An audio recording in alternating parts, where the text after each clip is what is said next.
Bismillahirrahmanirrahim. Selamat datang teman-temanku semuanya. Mari kita lanjutkan ngaji kitab Safinatun Najah.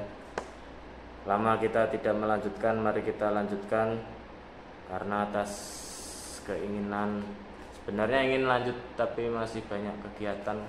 Mari kita sempatkan, kita khatamkan kitab ini. Bismillahirrahmanirrahim. Kita sudah sampai pada bab faslun asbabut tayammumi salah satun faktul ma'i. Kita sudah sampai bab tentang sebab-sebab tayamum. Kemarin kita sudah membahas tentang man indaqadha wudu'uhu haruma alaihi arba'atu asya'a. Nanti jika ada yang kurang nanti bisa dicari di internet yang lain ya. Bismillahirrahmanirrahim.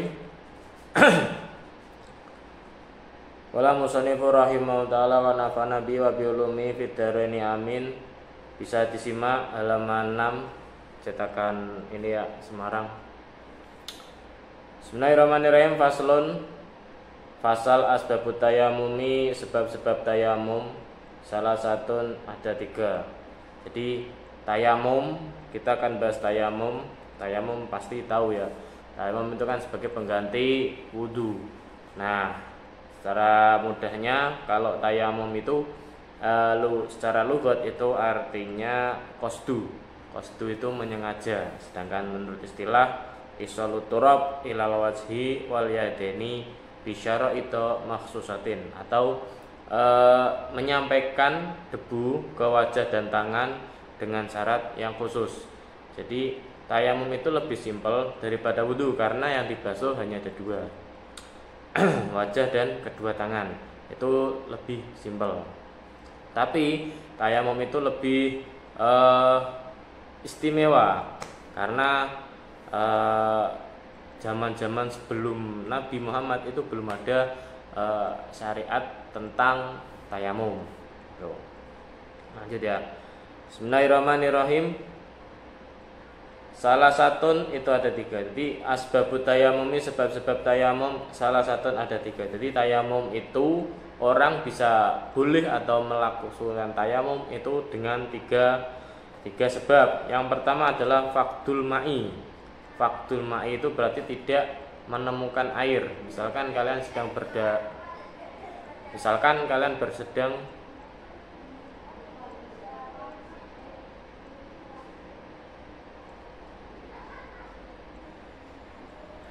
sedang berada di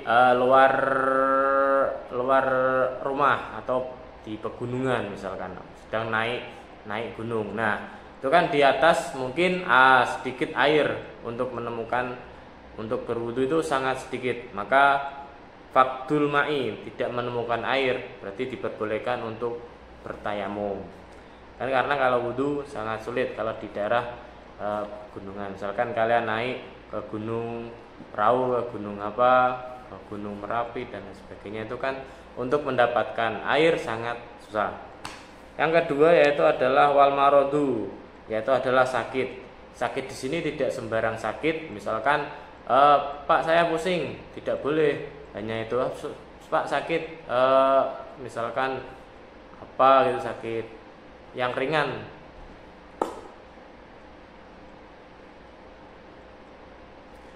Tentu itu tidak diperbolehkan. Jadi kalau sakit itu harus dari resep dari dokter.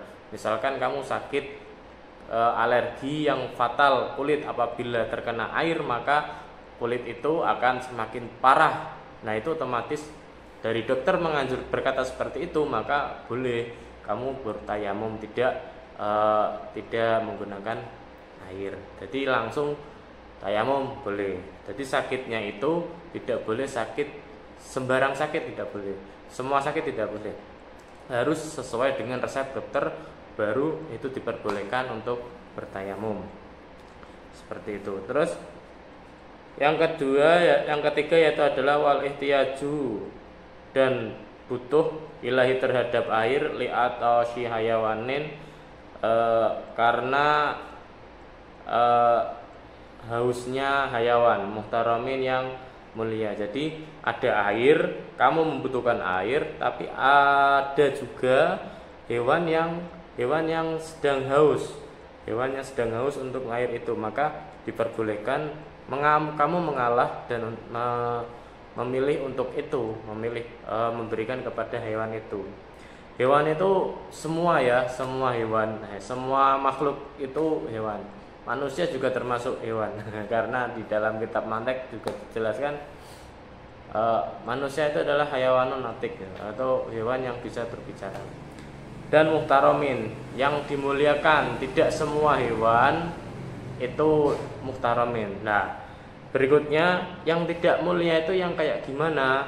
Nah, ini ghairul muhtaromi. Ghairul muhtaromi, selain hewan yang dimuliakan, sitatun ada 6. Yang pertama adalah tarikus sholati, jadi orang yang meninggalkan sholat. Orang yang meninggalkan sholat itu tidak dimuliakan, alias ketika kamu tidak usah dikasih air ketika mereka itu kehausan, maka tidak usah diprioritaskan. Buat wudhu aja nggak apa-apa, seperti itu misalkan dalam keadaan darurat. Nah, ya sholat kan bentar ya, buat 3 menit 4 menit kan selesai. Jangan malah sholat. Terus yang kedua, yang tidak mulia lagi, yang ghairul muhtaram itu adalah wazani atau orang yang berzina. Berzina itu kan wazani al-musonu, yang sudah pernah menikah atau yang sudah menikah. Jadi zinanya orang yang sudah menikah. Zina kan ada 2, zina muhsan dan zina ghairul muhsan.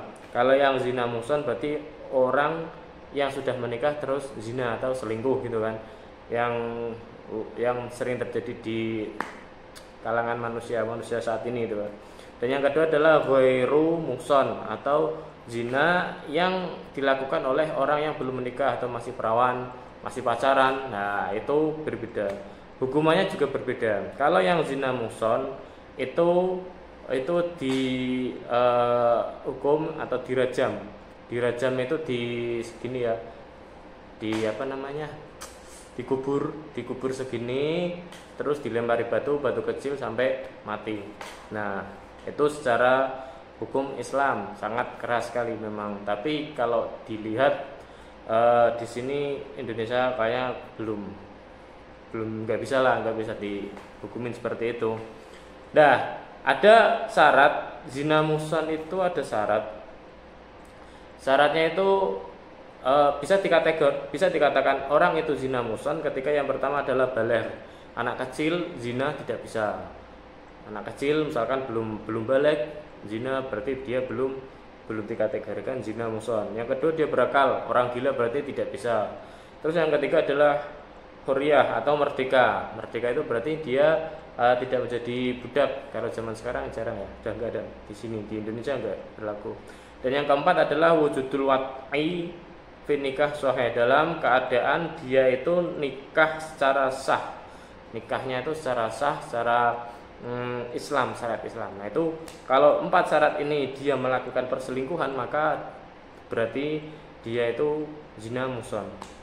Terus kemudian bisa dikategorikan zina muhsan lagi kalau dia itu melakukan laporan tersendiri. Maksudnya gini, dia sadar atau mengakui kalau dia itu benar-benar selingkuh dan melakukan hubungan, disebut itu dengan zina muhsan. Kalau dia tidak mau mengaku tapi ada mendatangkan 4 saksi laki-laki, dan 4 saksi itu benar-benar melihat itu benar-benar hubungan 4 orang itu, 4 laki-laki itu benar-benar melihat orang itu zina, selingkuh sampai melakukan zina. Nah, itu baru dikatakan bisa dihukumi zina muhsan. Tuh, jadi simpelnya seperti itu. Lanjut. Wal murtadu dan murtad itu berarti dia sudah, ini masih lanjutannya yang itu ya, yang ghairul muhtaram. Wal murtadu dan murtad, jadi murtad itu berarti selain sudah masuk Islam terus dia keluar, dan ini hukumannya lebih berat daripada orang yang kafir, karena kafir ada hukumannya sendiri. Terus yang berikutnya yaitu adalah wal kafiru al harbi, kafir harbi. Kafir harbi itu berarti kafir yang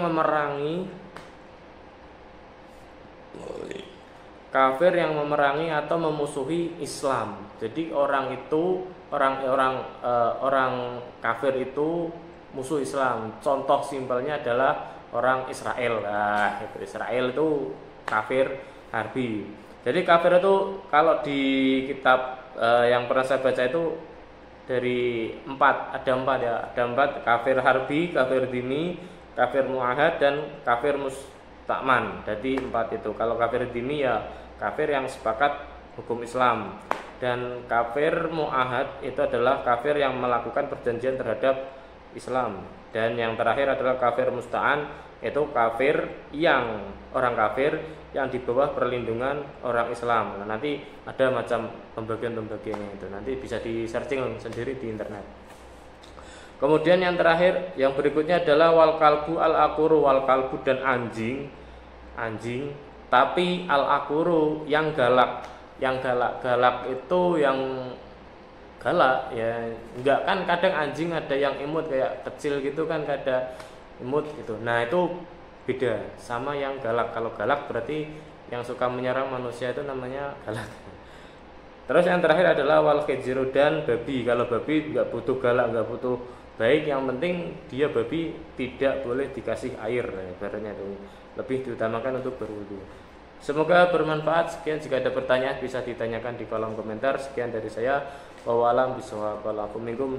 Assalamualaikum warahmatullahi wabarakatuh.